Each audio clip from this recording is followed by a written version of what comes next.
Every champion has felt it.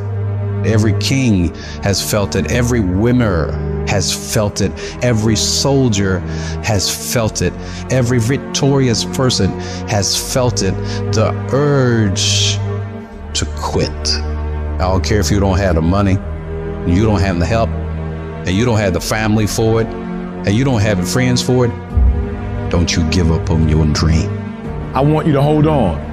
It may not happen in the time that you think is going to happen, but I want you to know something. If you quit, it's never going to happen.